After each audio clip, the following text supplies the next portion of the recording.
Gjykata e posaçme kundër korrupsionit dhe krimit të organizuar dënoi me 23 vite burg në total pronarët e 2 kompanive call center të akuzuar për skema mashtrimi përmes të cilave kanë përfituar miliona euro. Jusel Miciu dënuar me 12 vite burg, ndërsa nga gjykimi i shkurtuar, ky dënim i zbret në 8 vite burg.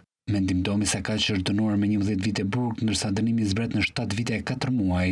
Dy të pandehurit u shpallën fajtor për mashtrim kompjuterik në bashkëpunim, kryer në kuadër të grupit të strukturuar kriminal, për pastrim parash dhe për fshehje të ardhurash. Hetimet zbuluan se aktiviteti kriminal i tyre ishte i shtrirë në disa shtete të Bashkimit Evropian, përfshirë Italinë, Lituaninë, Belgjikën, Gjermaninë dhe Mbretërinë e Bashkuar, ku përmes kompanive fiktive dhe faqeve të internetit të kontrolluara nga grupi, jo sheshin qytetar për të investuar në platforma të rreme për tregti me letra me vlerë dhe kriptovaluta. Sipas pak të pandehurit u propozonin viktimave të derdhin shuma të konsiderueshme parash nëpërmjet transferimeve online në llogaritë rrjedhëse të huaja të kompanive fiktive. Me marrjen e këtyre shumave ata zhdukeshin duke i konvertuar kryesisht në kriptovaluta.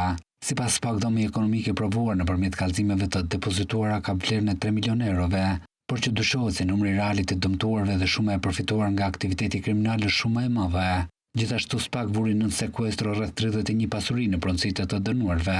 Në Tiranë u sekuestruan 5 apartamente 8 ngastra Tok Car me sipërfaqe totale 23.000 m2, një njësi shërbimi 6 garazhe, 3 automjete dhe 3 llogari bankare me vlerë rreth 1.6 milion lek. Gjithashtu u sekuestruan edhe 2 vila në gjirin e Larzit në Durrës.